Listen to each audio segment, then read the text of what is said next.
My husband brought his father home to die and then left for a temporary work assignment 9 days later, promising he'd be back before anything got difficult, and he did not come back once in the 11 months that followed, not even the week his own father's breathing finally stopped in the middle of a Tuesday night while I sat alone holding a stranger's hand, because that's what caregiving does to you eventually. It turns even someone else's father into your own.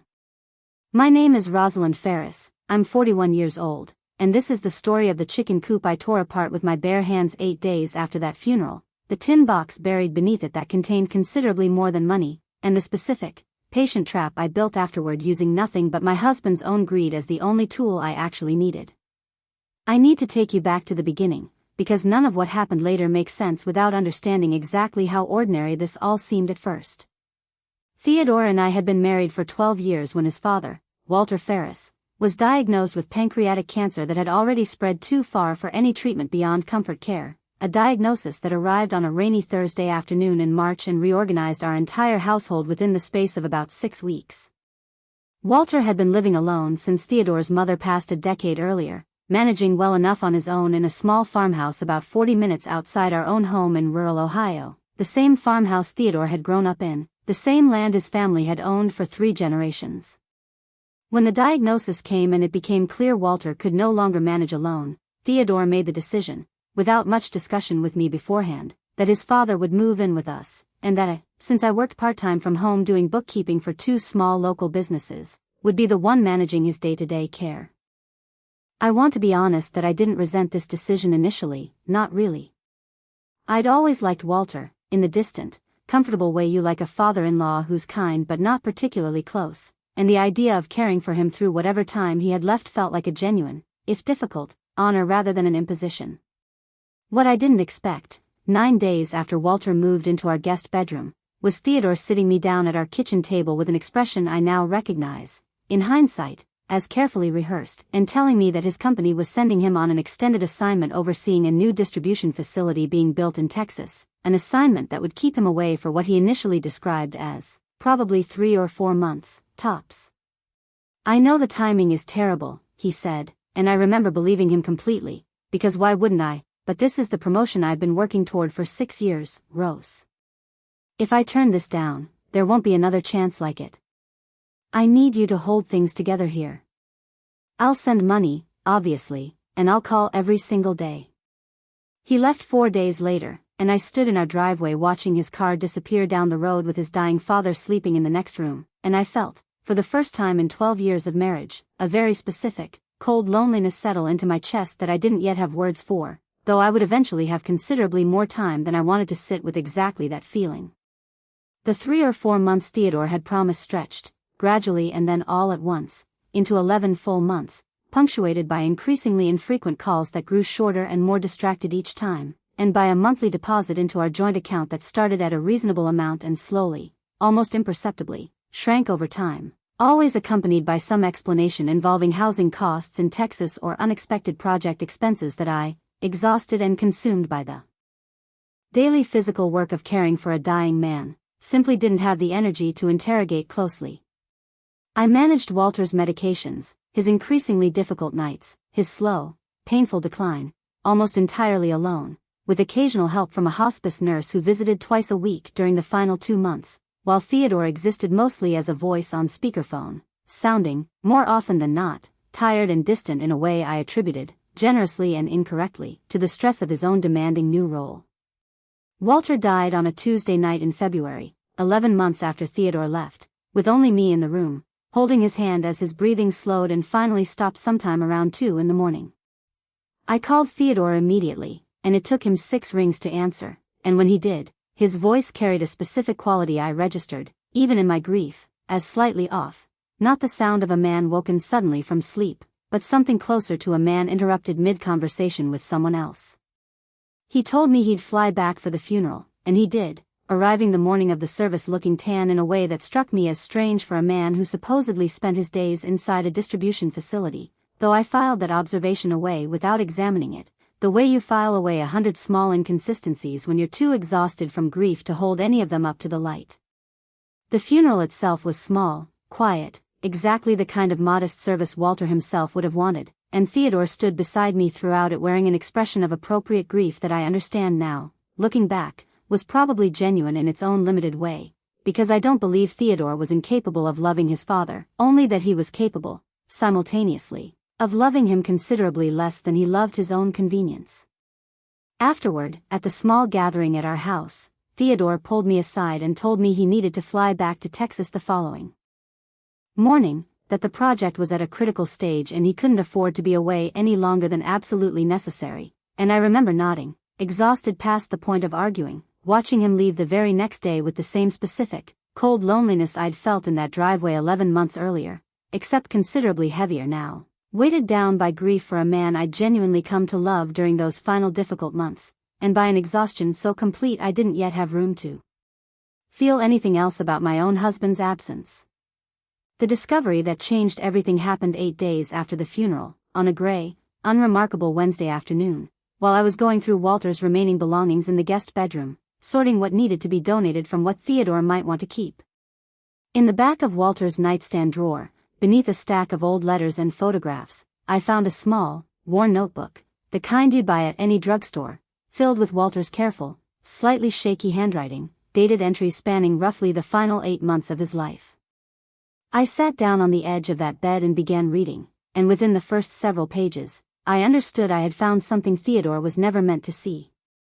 Walter's entries were sparse, factual, almost clinical in their precision, but they described, across dozens of pages, a growing, specific concern about his son that had apparently been building for years before his diagnosis ever arrived.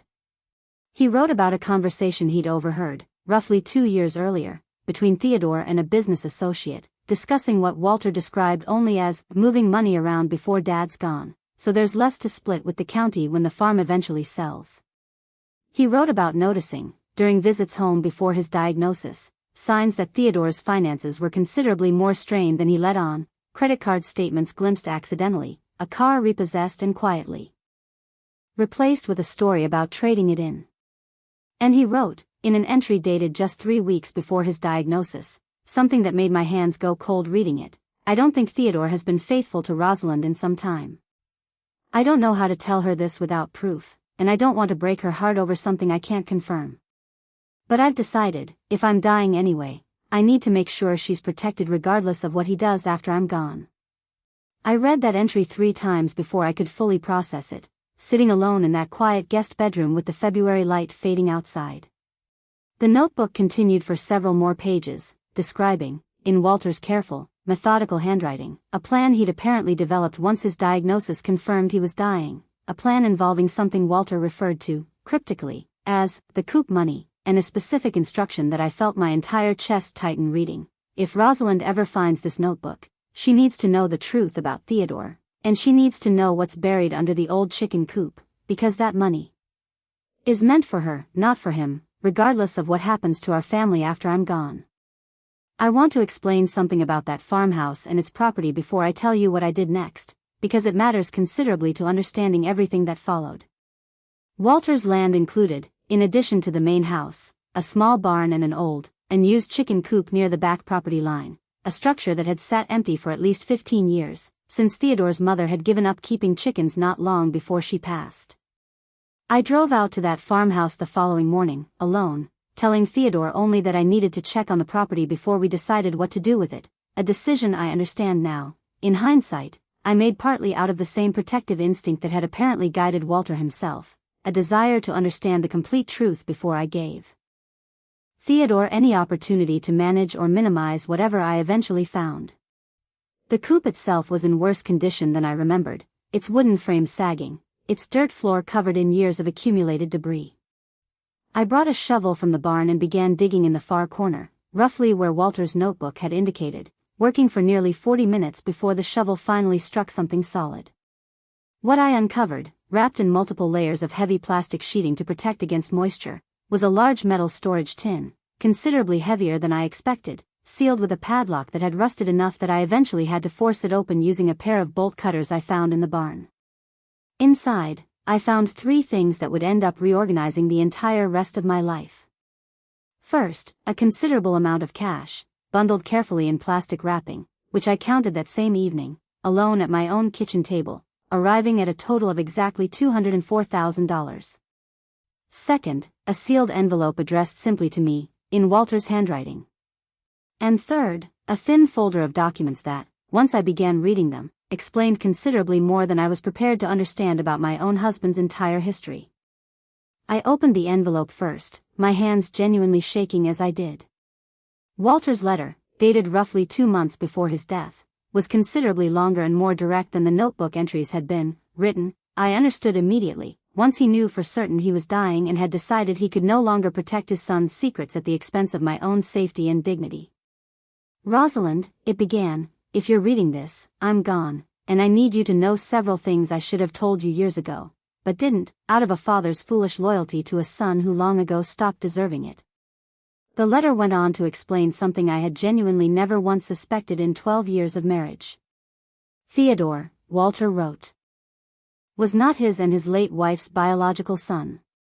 They had adopted him privately, as an infant, through an arrangement made with a young woman in considerable financial and personal distress, an arrangement that had never been formalized through any official adoption agency, but through a private agreement between families, common enough in rural communities decades earlier, though rarely discussed openly afterward.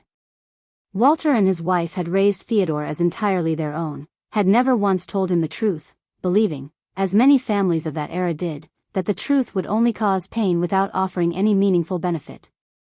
But Walter's letter continued with something considerably more significant to the money I now held. The $200,000 buried beneath that Coop was not, as I initially assumed, simply Walter's life savings hidden for some tax-related reason. It was money that had originally come from Theodore's biological family, delivered decades earlier as part of the private adoption arrangement, intended, according to a separate document Walter had kept alongside it, specifically for Theodore's eventual benefit and education, money that Walter and his wife had never actually needed to use, having managed comfortably on their own farm income throughout Theodore's childhood, and had instead saved and quietly grown over the decades, intending to eventually pass it to Theodore once they judged him mature enough to handle it responsibly. I never gave him that money, Walter's letter continued, because I watched him grow into a man I no longer fully trusted with it. I watched him become someone who thinks about what he can extract from people rather than what he owes them. I love my son, Rosalind, whatever else is true, but I've watched you, for years, be the actual backbone of that marriage while he took credit for stability he never built himself. This money was always meant to eventually reach the next generation of this family in some form. I've decided, watching how you've cared for me these past months while he built whatever life he's building 3 states away, that the next generation this money should protect is you, not him. There's a will, filed properly with an attorney named Harriet Voss in town, that makes this arrangement legally binding rather than simply my private wish. Please see her before you tell Theodore anything about what you found. I sat at that kitchen table for a long time after finishing that letter, feeling something considerably more complicated than simple grief or shock, though both of those were certainly present. I felt, more than anything, a growing, specific clarity about exactly how much I had never actually known about the man I'd been married to for 12 years, a clarity that only deepened once I finally opened the thin folder of documents Walter had buried alongside the money.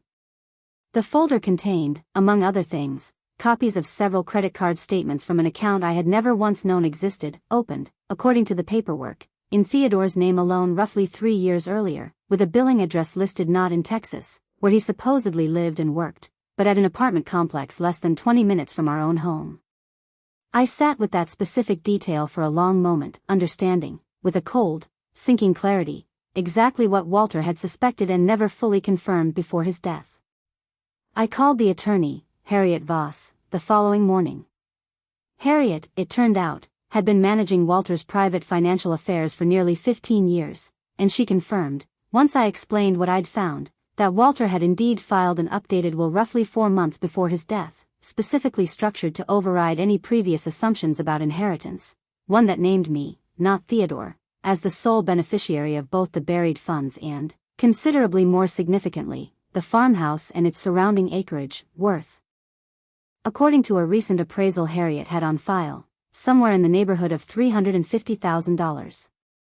There's a specific contingency clause, Harriet explained, sliding the document across her desk for me to read myself.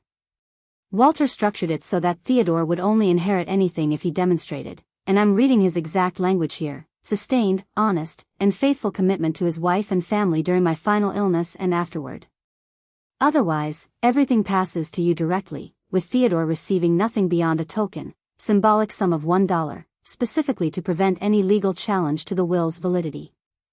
I want to explain why I didn't confront Theodore immediately with any of this, because the decision I made in the following weeks mattered enormously to how everything eventually unfolded.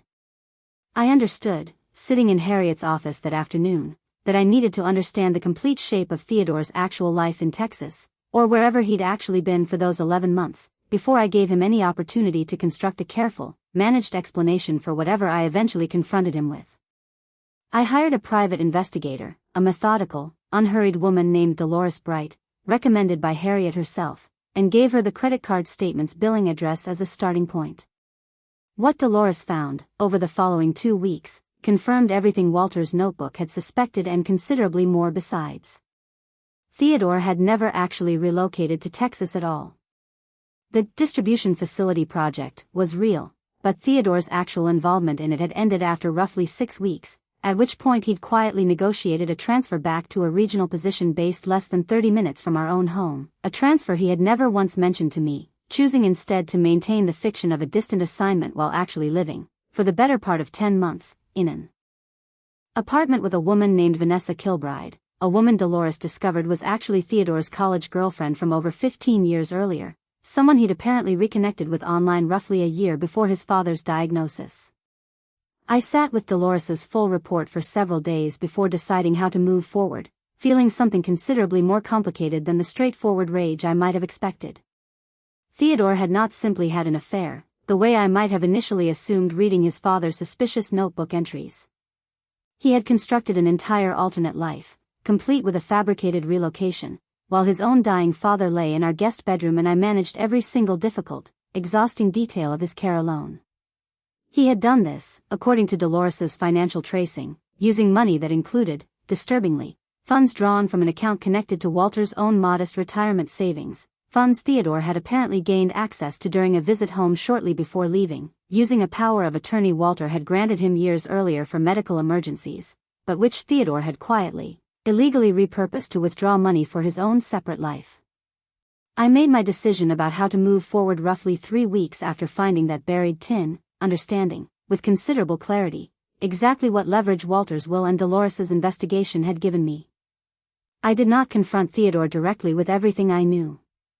Instead, drawing on the specific insight Walter's own letter had offered about his son's character, I decided to let Theodore's greed do the work of exposing himself completely, exactly the way I'd watched other stories unfold where a man's own hunger for money became the precise trap that caught him. I called Theodore, keeping my voice carefully warm, telling him only that I'd found some old papers of his father's while cleaning out the house, papers that seemed to involve some kind of inheritance or property arrangement I didn't fully understand, and that he probably needed to come home to sort through everything with me before I accidentally threw out something important. I watched, over the phone, exactly the reaction I'd anticipated, a sudden, transparent eagerness in his voice that told me, with total clarity, precisely how much he'd been hoping for exactly this kind of news. "I can be there this weekend," he said, and I noted, with a bitterness I didn't try to hide from myself, that this was considerably faster than he'd managed to visit during his father's actual illness. Theodore arrived that Saturday looking, I noticed immediately, considerably more relaxed and well-rested than a man supposedly overwhelmed by an important out-of-state work assignment should reasonably look. He hugged me briefly, asked a few perfunctory questions about how I was holding up, and then, within perhaps 10 minutes of arriving, asked to see the papers I'd mentioned, his eagerness barely concealed beneath a thin veneer of appropriate concern. I led him to the kitchen table, where I'd arranged, carefully, exactly the documents I wanted him to see first, copies, not originals, of the property appraisal for the farmhouse and land, along with a summary sheet showing the total value of what Walter had apparently left behind, though I deliberately left out any mention of the specific contingency clause or the actual location of the buried funds. I watched Theodore's face as he read through those numbers, watched something shift and brighten behind his eyes in a way that confirmed, more completely than any private investigator's report could have, exactly how deeply his priorities had shifted during those 11 months of absence. "This is considerably more than I expected," he said, trying and failing to keep his voice appropriately neutral. Dad never mentioned having this kind of money set aside. I told him, carefully, that there seemed to be some additional legal paperwork with an attorney in town, something about a formal will, and that we probably needed to meet with her together to understand exactly how everything was structured. Theodore agreed immediately, with an enthusiasm that told me everything I needed to confirm about his actual motivations for returning home so quickly. The meeting with Harriet Voss took place the following Tuesday, and I want to describe it carefully, because it represented the exact moment Theodore's own greed walked him directly into the trap his father had built specifically for this scenario. Harriet, following the plan I discussed with her in advance, presented the will's terms exactly as written, including, this time, the full contingency clause regarding sustained, honest, and faithful commitment during Walter's final illness. I watched Theodore's face carefully as Harriet read that specific language aloud, watched him understand, in real time, exactly what standard he was about to be measured against, and watched him make the specific, catastrophic mistake I'd been counting on him to make. "That's not a problem," he said quickly, too quickly. I was completely faithful and committed throughout that entire period. I was working incredibly hard in Texas specifically to provide for this family during an impossible situation. I let that statement sit in the room for a moment before speaking, my voice carefully calm, carefully controlled. "Theodore," I said, "you weren't in Texas. You transferred back to a regional position within 6 weeks of leaving. You spent the following 10 months living with Vanessa Kilbride in an apartment 20 minutes from this house, while I managed your father's entire care completely alone." I watched every trace of color drain from his face, watched him understand, in that exact moment, that whatever careful management he'd assumed he still had control over had just, entirely, collapsed. "How do you," he started, and then stopped, understanding. I think that the specific detail about Vanessa's name meant I had considerably more information than he could hope to argue away. Harriet, following our prearranged plan precisely, slid a folder across the table containing Dolores's full report, along with copies of the credit card statements Walter himself had discovered and preserved. "Mr. Ferris," she said, her voice entirely professional, entirely without judgment, "given this documentation, I have a legal obligation to inform you that the contingency clause in your father's will has clearly not been satisfied. Under the terms as written, you're entitled to the token sum of $1. The farmhouse, the surrounding acreage, and any additional assets covered under this will pass entirely and exclusively to Rosalind."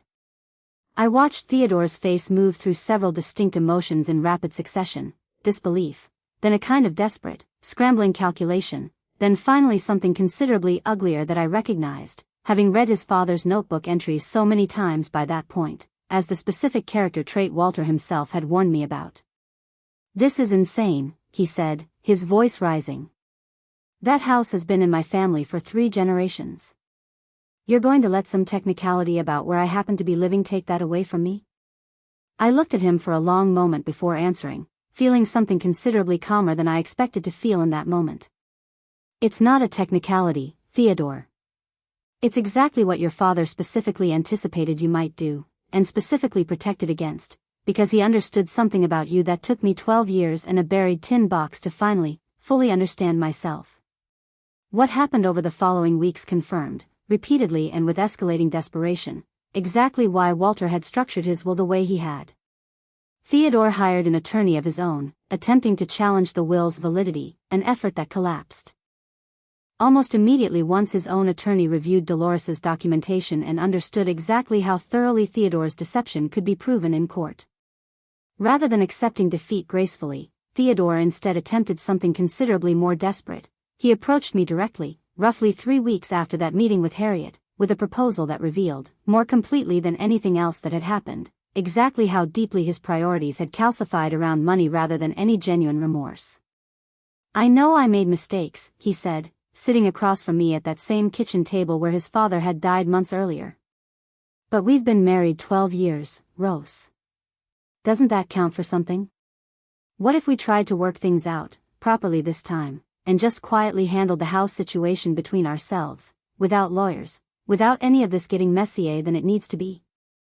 I understood, listening to him, exactly what he was actually proposing. A reconciliation calculated entirely around regaining access to an inheritance he had just lost through his own actions, dressed up in the language of marital repair.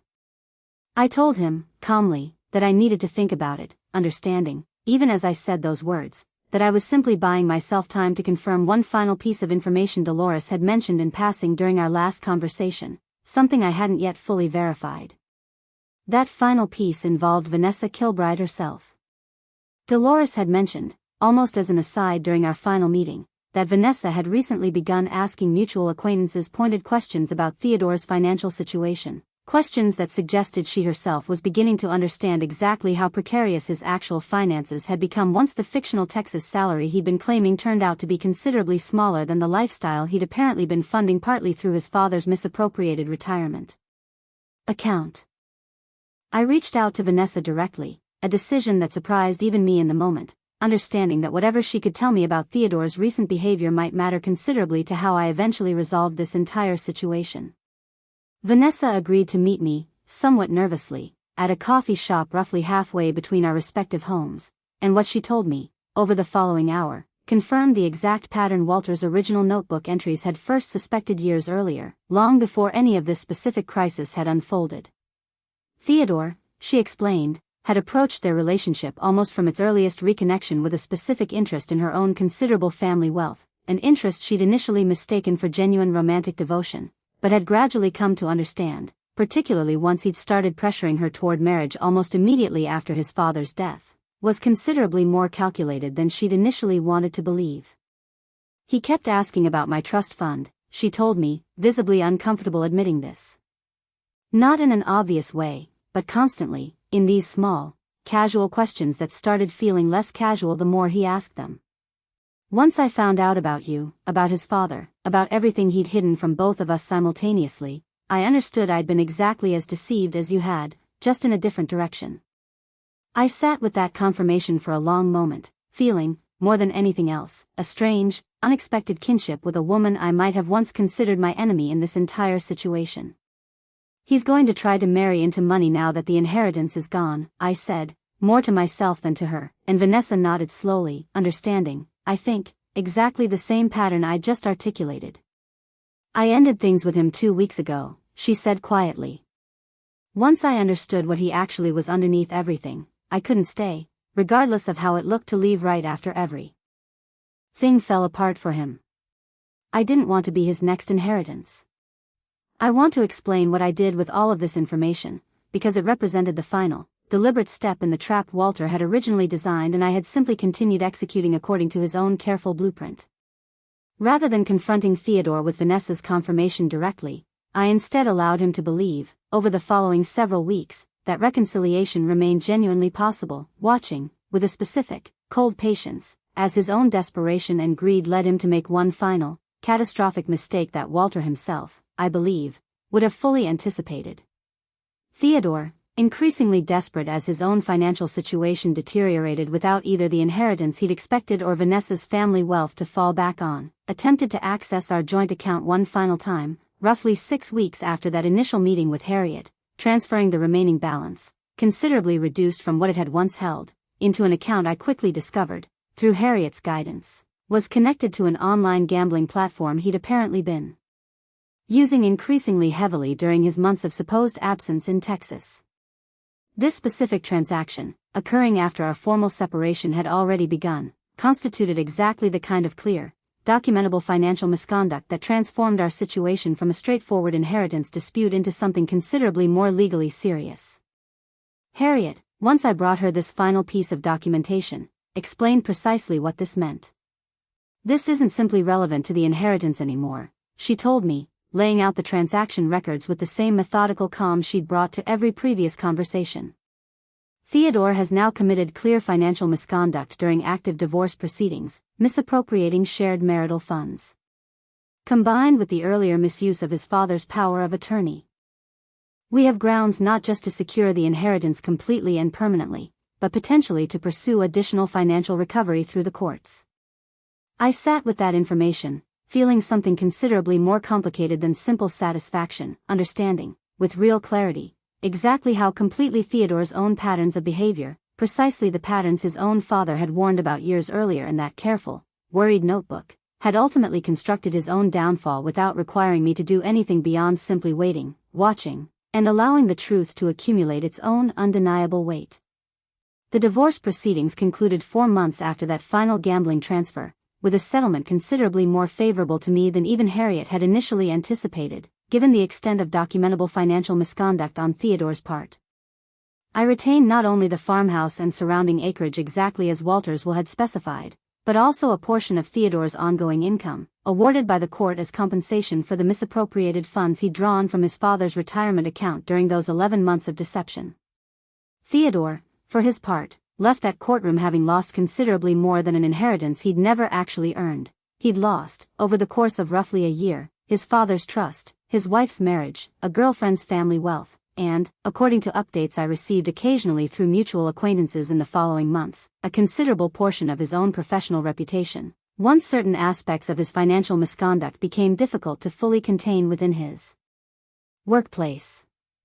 I moved back into Walter's old farmhouse roughly 6 months after finding that buried tin,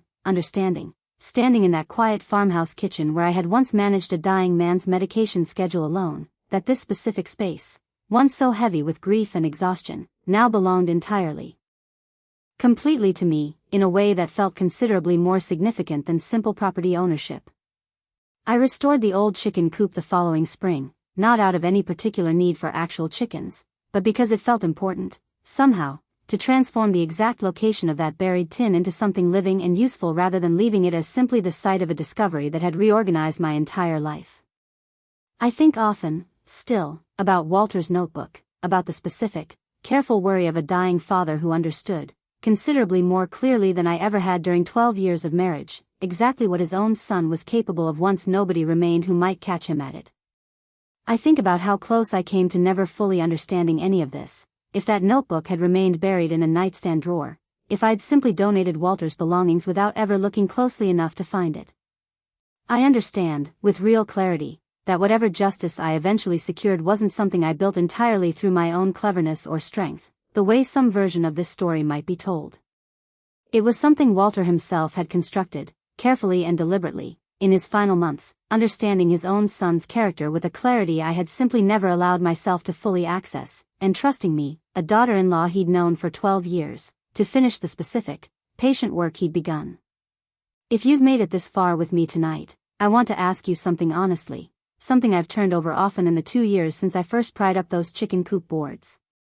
If you discovered that someone dying had secretly, deliberately protected you against someone else in your own family, using nothing but patient documentation and a careful understanding of that person's own worst tendencies, would you have felt grateful for that protection, or would some part of you have wished you'd never needed it in the first place? I read every single comment on these stories, and I genuinely want to hear your answer tonight, while this is still sitting fresh with you. Tell me exactly where you're watching from, and tell me honestly whether you think Walter was right to trust me with that money instead of his own son, or whether you think blood should have mattered more than character in how he ultimately decided. And if this story reached something real in you tonight, don't just close this video and move on to whatever comes next. Hit subscribe right now, because the stories waiting for you here are exactly the kind people tell me, again and again, that they think about for days afterward. I'll see you in the comments, and I'll see you in the next one.